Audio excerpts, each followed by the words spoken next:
Hello, everybody, and welcome to the latest episode of the ALS United Mid-Atlantic Goals podcast. My name is Tony Heil. I am the Executive Director here at ALS United Mid-Atlantic. We serve people with ALS in Pennsylvania, New Jersey, and Delaware, and we're coming up close to our 50th year as an organization. We were founded in 1977 and continue to grow our patient care services, advocacy, and research. If you've listened to past episodes, you know that we've talked with people with all sorts of connections to ALS, whether they're people living with ALS, those who've lost someone to ALS, or they're a current caregiver, sometimes both at the same time. We have also talked with people who are doctors and researchers, people who are members of our care staff, our board, and even sometimes people outside of the ALS world, like with Huntington's disease and Parkinson's, where we can talk about our mutual advocacy goals of funding more research and supporting the scientific community. Today I'm excited to talk with my friend Maria Malfi. We met for the first time touring our research center at Penn State Health Hershey Medical Center, where we learned about the work from Dr. Daniela Zarnescu and her team. And I welcome you to look for the video of our presentation with Dr. Zarnescu and our podcast with her from a few months ago. Both of those can talk a little bit more about her work. So in this podcast, we're going to be talking with Maria about her family's ALS story, what she's learned along the way, touring the research center, and getting more younger people engaged in the ALS cause. So, Maria, thank you so much for talking today. Hi, Tony. Thank you so much for having me. I really appreciate it. I'm honored to speak with you and be on this podcast. And it was wonderful meeting you and quite a pleasure to tour that lab and learn as much as I learned. I learned a lot, and I'm very excited by everything they're doing over there. So thank you for having me. So I really appreciate it. And I want to know, first of all, what is your ALS connection? When did ALS first touch your life? Yeah, so my mom had ALS. She passed from ALS. She first got symptoms in March of 2024, and she got her official diagnosis in December of 2024. September of 2025 is when she passed, unfortunately. Before that, I really didn't have any knowledge, education, awareness, understanding of ALS other than a talk show when I was a kid. Someone had ALS in their 30s and they were invited on to speak about it. I remembered my sister texting me from the appointment when my mom was diagnosed, and she said, "Be prepared, doc says ALS." And I Googled ALS, actually, because I was like, I feel like I know what this is, and I actually knew it better under the term Lou Gehrig's disease, but I still didn't know it really at all. So that's my connection. I'm very sorry for your loss, and I hope that our organization was able to be helpful and providing guidance and support along the way. Absolutely. You guys are wonderful. Medical support team, multiple people, multiple ALS organizations. You guys are all wonderful. So thank you for all that you do and that you provide. Yeah. And like you said, you really didn't know what to expect, right? There was not something where you and your family knew, okay, here's step 1, step 2, step 3. It was all a very new process for you and not something that you'd encountered in your family before. Absolutely. Yeah, this was very, very new for all of us. Yeah.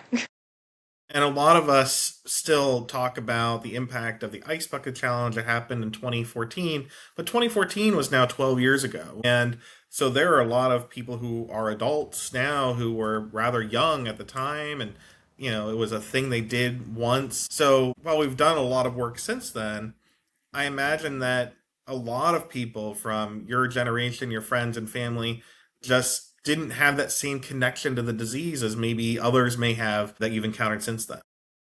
Yeah, I feel ALS, I did read right after learning about it, reading more about it, and seeing my mom suffer through it, honestly.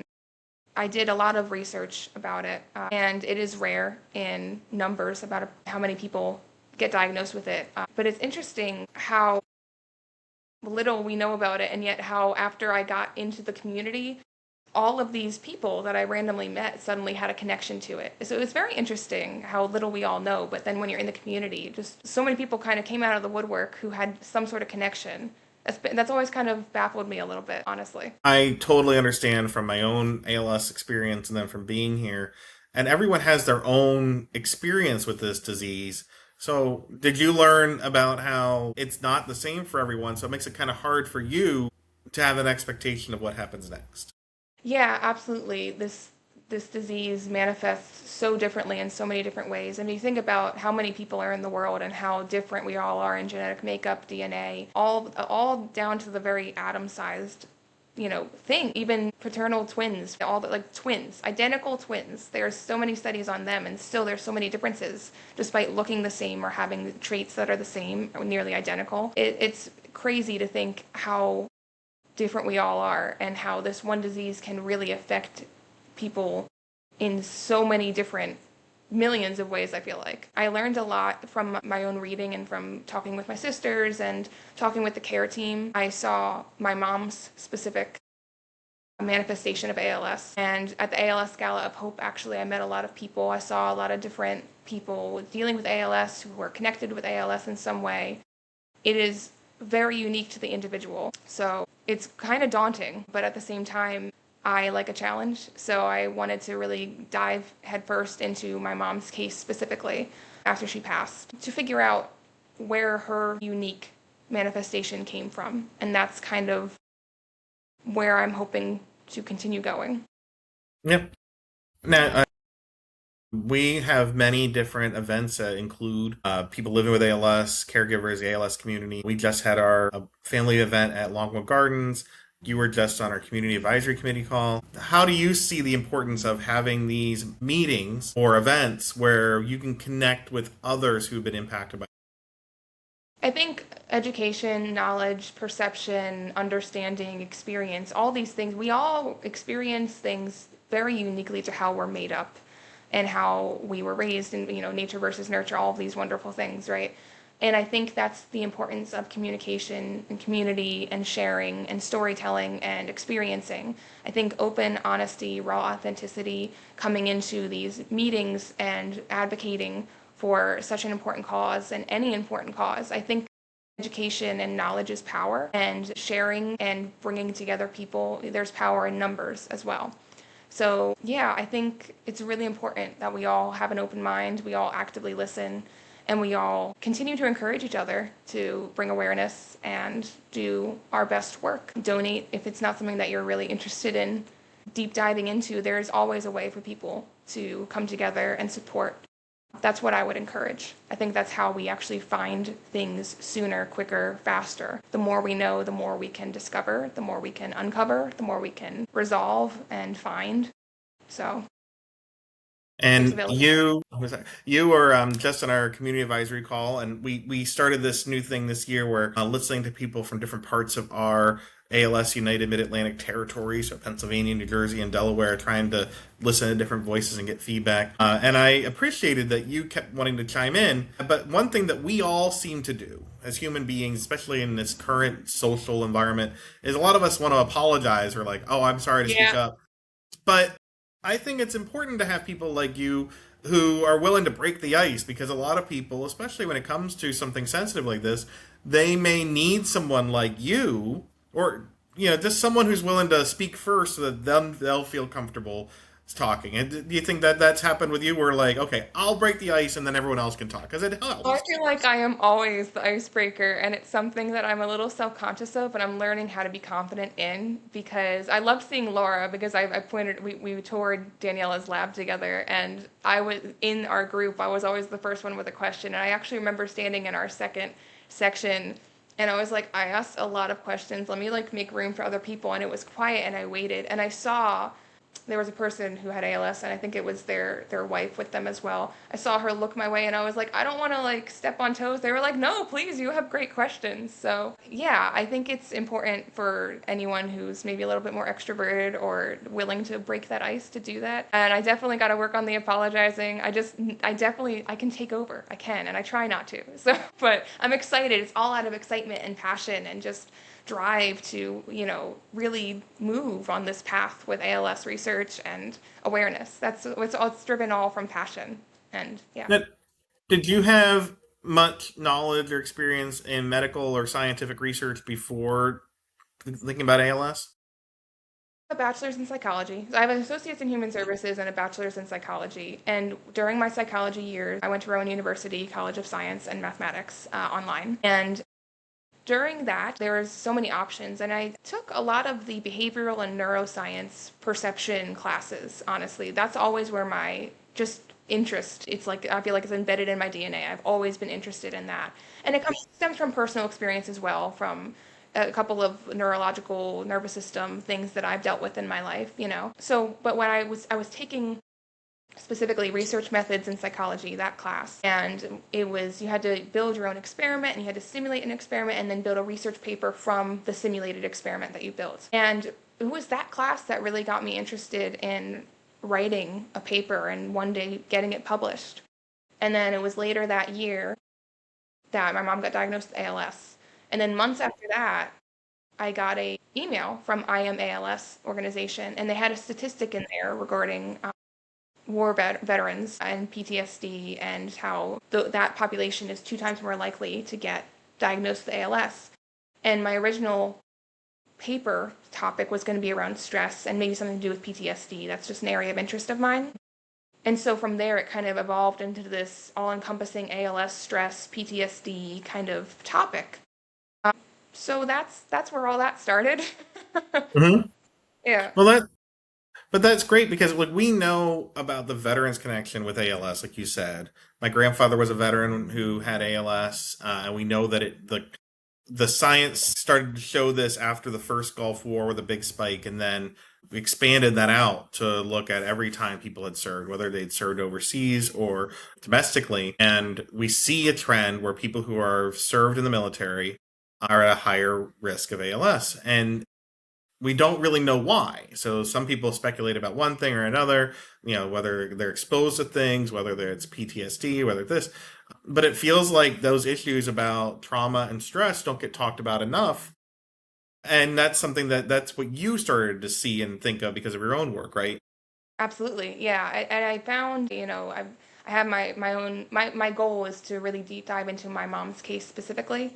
I don't think Hmm. there's many people that have such a close connection that are also interested in really diving deep into one specific case. I'm very much like my mom, and I feel like, I was raised by her, and I know enough about her life and how she may have handled things and how much she did. And that's kind of where all that stemmed from, the stress and that connection and understanding her from a very empathetic point as well. I feel like my goal, I know my goal is to really dive into her medical records and see her pathology report and research from there. If I can find her cause, her specific cause, because I don't think it's out of the question that maybe there's multiple causes, especially thinking about psychological stress and environmental factors. And we also keep in mind there's sporadic and then there's inherited. That's the 2 kinds of ALS.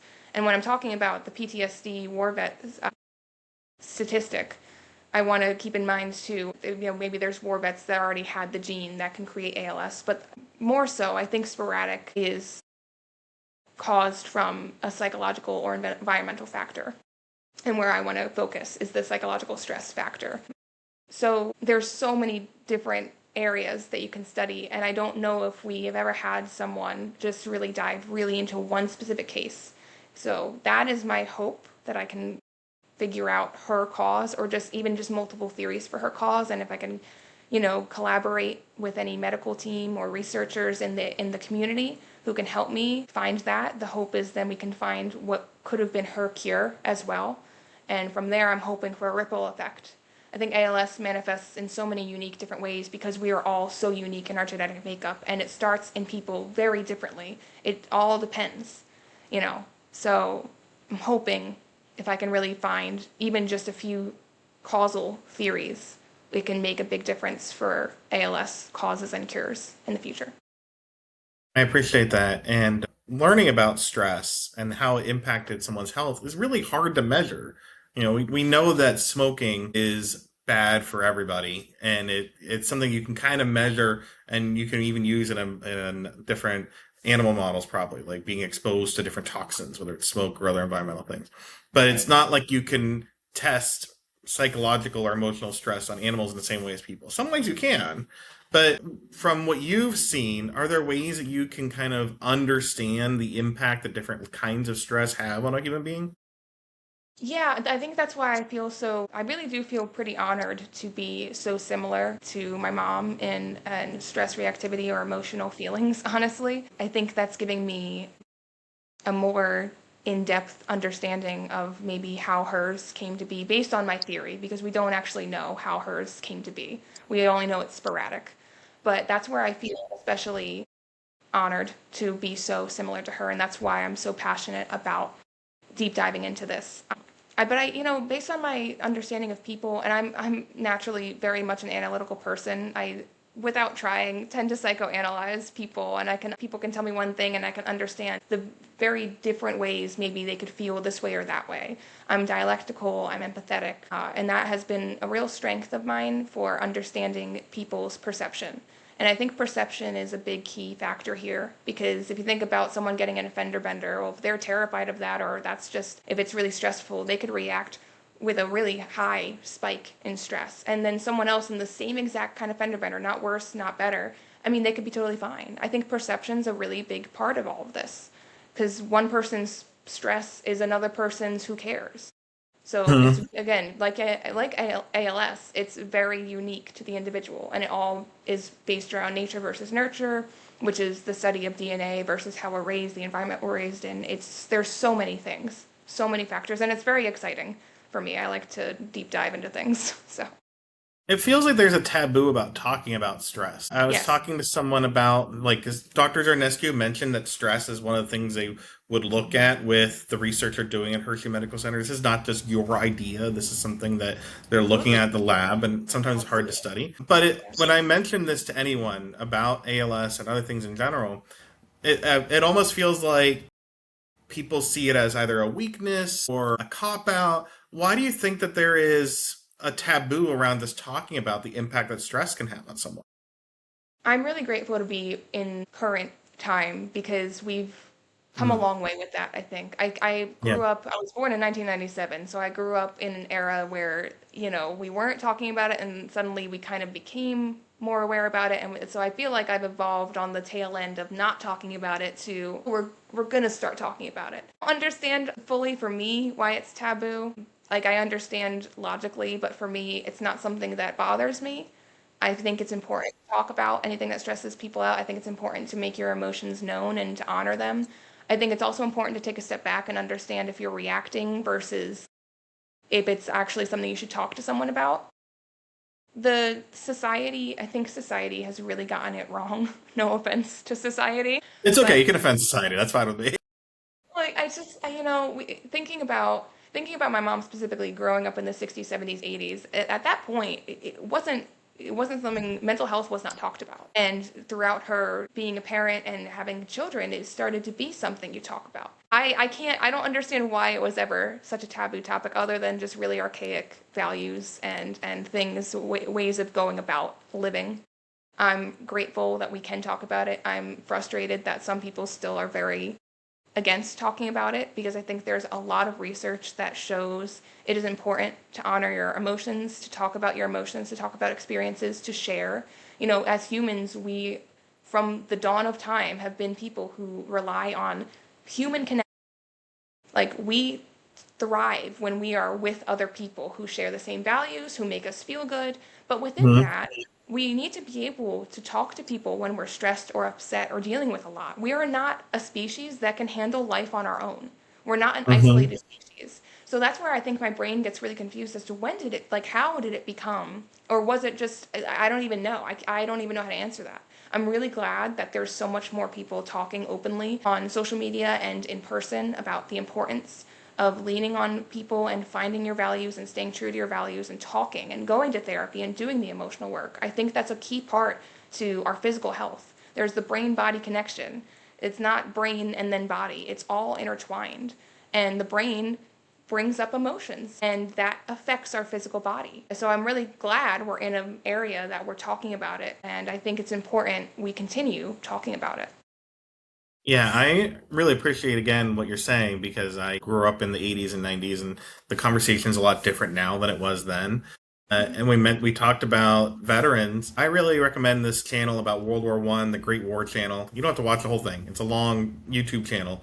But one of the episodes was talking about people who came back from the war, and they were called shell shocked, and that's the way they used it then. But no, it was PTSD. But they didn't have a Absolutely. way of describing it, and that was a Yeah. hundred years ago. And later years, they would understand it, but and maybe that's part of it is that like people could understand being hit by a bullet or other physical injuries, but when you said we were shell shock, especially with what you're seeing in war, like Right. that's reasonable. Like that, but there were so many people who were dealing with PTSD and what that did to their ability to live after the war, relationships, everything. And that happened after other wars as well, where they understood it differently, but it was just something that they had not understood at all 100 years ago. I think, and I'd like to speak on that because it brings up something for me. It's because I talk about this in my friend groups, and sometimes with my dad even we'll have these really deep conversations, and I love those. They're my favorite. I think it's important too, because I used to be very upset by how things were not like how could we ever live not talking about stress or not, and I understood too, like not everything, something I feel like some things have always been in existence and some things have come from genetic things, right? But the key thing here is new can be scary. And the research we're doing is involving understanding new things. And PTSD, like you said, they called it shell shocked. Well, I'm glad they at least called it something and they didn't just shove it away. Part of the sharing and the leaning on people and the bringing people together in community and all those really important things that are crucial for our genetic makeup, that dawns to the dawn of time, all the way back there, right? It's important to understand we don't know it all. We're still discovering a Hmm. lot.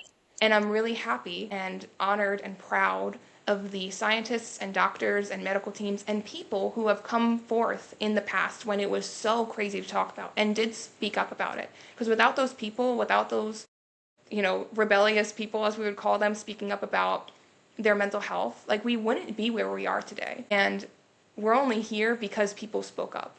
And that's where I get excited to be someone who also speaks up as well. I think it's important, but more so things that are new in a time when no one really talked about anything other than what was known. Like that's why. That's why I think it was such a taboo. It took one brave person to say something maybe that no one else has heard or spoken of. Probably plenty of people have experienced it, but it takes one brave person to speak up about it to start a ripple effect of, oh yeah, I've felt that too, or I've dealt with that too. And then, only then, does it become something we further look into. So I think it's come a long way and we have a long way to go. But I'm comforted by the fact that people have spoken up. And I'm comforted by the fact that speaking up enough and advocating for yourself enough, if you do it in a group of people that can relate or you're feeling safe with, like your friends, someone may speak up with you and be like, oh yeah, I feel that too. No one knows Hmm. anything until you say something. Hmm. Yeah, 100%. And it's interesting as you're talking, I'm writing down mental notes, but you had mentioned you're very analytical, but we're also talking about emotions, and those go hand in hand, or brain and nerve, as you might want to say. Absolutely.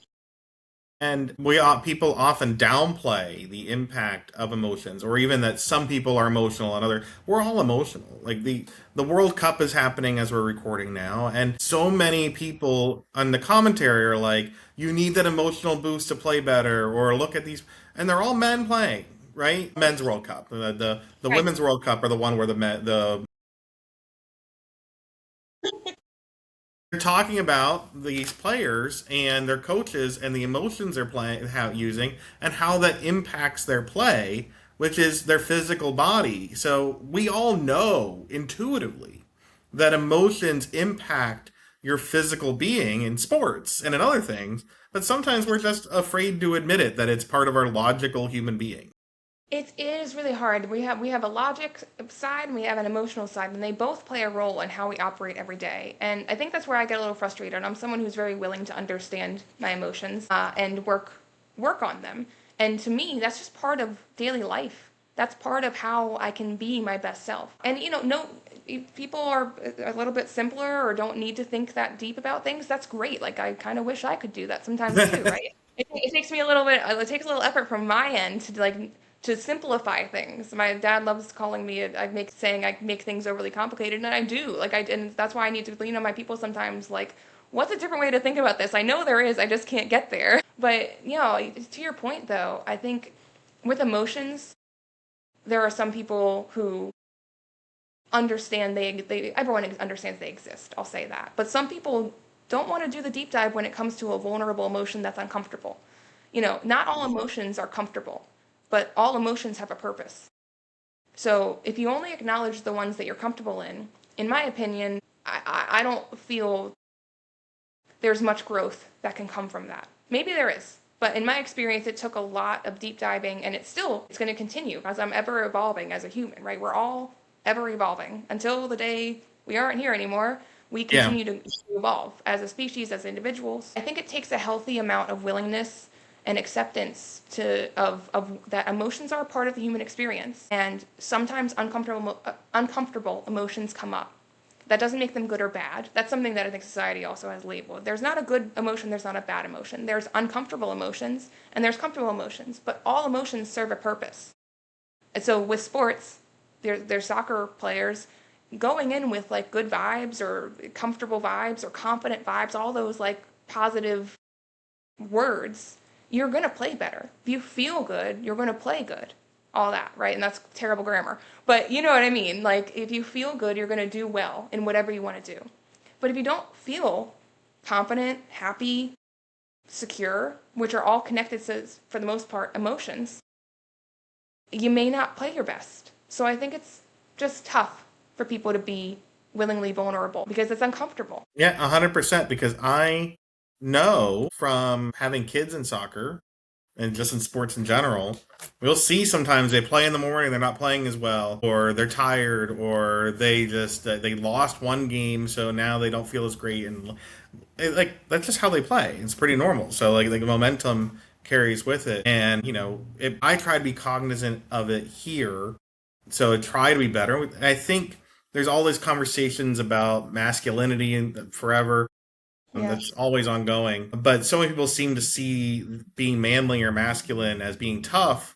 But really, there's nothing stronger or tougher, whether you're a man or a woman, than being willing to be vulnerable. I think that shows Absolutely. your strength. I didn't mean to cut you off. I got so excited by that because That's fine. absolutely, it takes true strength and grit and knowledge of yourself and acceptance and love of yourself to be willing to go and be vulnerable and to be willing and go be curious with the world. I have so many opinions that when I talk to people, it shifts because I understand and because I'm willing to understand and because I'm willing to learn. I love learning.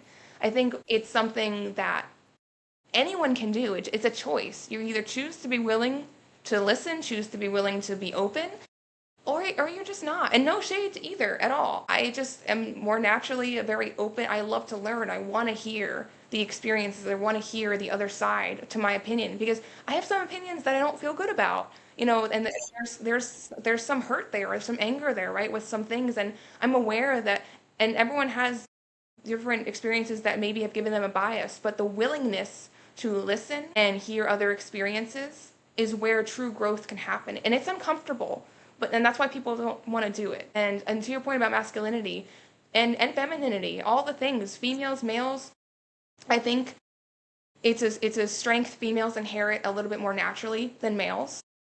But I think it's important that all people of all genders and all races, colors, all the things, right? All the things, all humans on earth. I think it's really important to understand there is a choice to be made here, in my opinion. You can choose to be willing to learn and listen, and you can still choose to hold tight to your opinion. But the first step is be willing. Just be willing to explore, be willing to listen. I have met so many people in my life that very much are just, they're fine where they're at, they don't want to. But upon getting to know me better, they start to get curious and they see how I'm living my life and they're like, how? And then it opens up the conversation naturally. And I've had people, say, I'm glad you told me that because I didn't understand it that way. And I love that. And I've had the same thing with other people too. It's the key to, in my opinion, the key to life and feeling confident and secure in life is willingness and openness and community, knowing Yeah. yourself, connecting with others. So many keys. Well, But yeah, it's like that Ted Lasso clip or that episode or quote where he says, "Be curious," and he's yes, playing darts. So it's very much like that. I am grateful for that. And like you said, there's not a judgment here about how open and willing you are, because everyone's different, and we all have things we're not going to share or don't need to share, and it Right. would be an annoying world if we all overshared, because that really Absolutely. exhausts Yes. us. No, and that's something that I've learned in my life, right? Yeah, And absolutely. it also goes back to kind of what you said about shell shock versus PTSD, and that, hey, it's good that you're willing to do one thing. It's good that you're willing to acknowledge a problem. So even if it's little chunks along the way to deal with mental health, it's still a chunk on that direction, as opposed to total denial and unacceptance. Absolutely. And I think what's really important too, it's hard for people who have not really been willing at first to step into discomfort. I think it's important to really baby step to the willingness is reframing. To your point, when you mentioned shell shocked versus PTSD, well, I think part of curiosity is and part of discovery is being able to reframe something as well. I think it's important that if you're someone who views something negatively, find a reframe that's positive. Because I find I am more willing to discover and deep dive when something is feeling more positive, because that isn't uncomfortable. So I think it's really helpful for people who, if they're interested to try being more willing and open and vulnerable, try to find an area of your life that maybe you're not super uncomfortable with, but you're not touching either, and reframe it.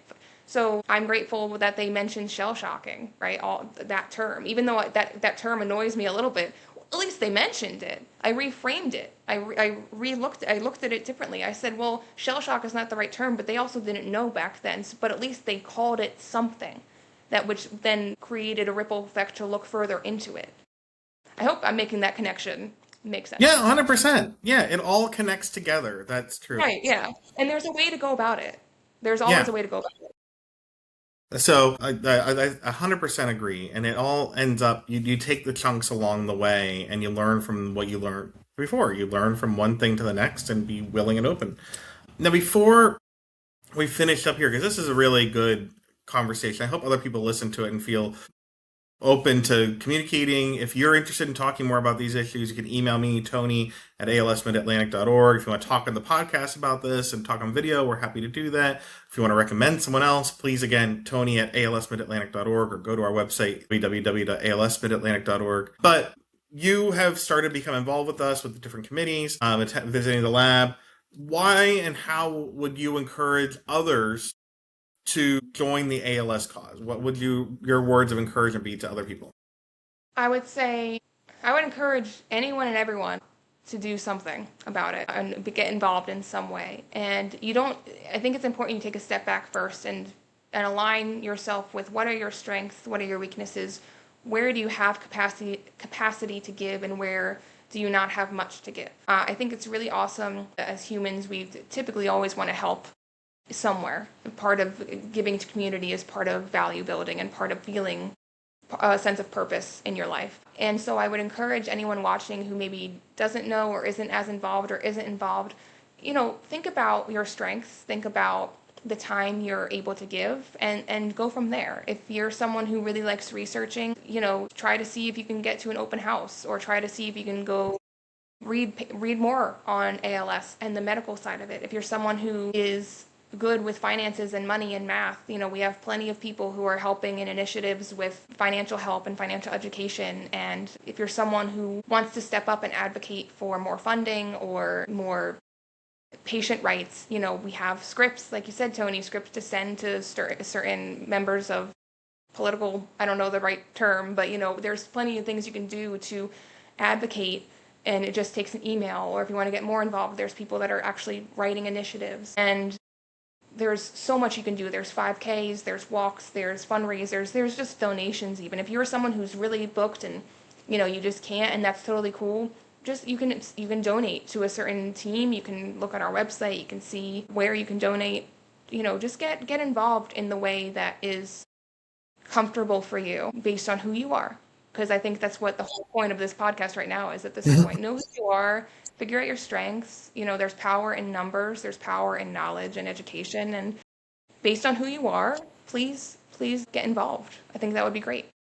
Yeah, I think those are good ideas. And also, like you said, people want to help each other.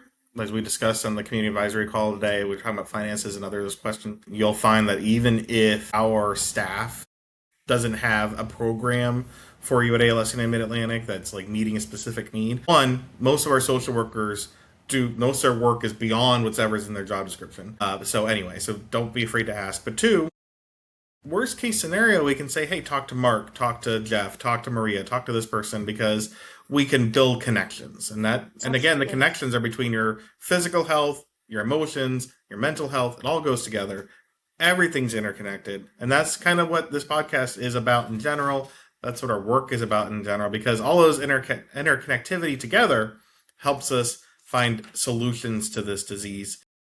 Maria, I'm really glad we got to meet at the Hershey lab, all the stuff you got to learn. And I'm really excited because I think we're going to do a lot of really good work together.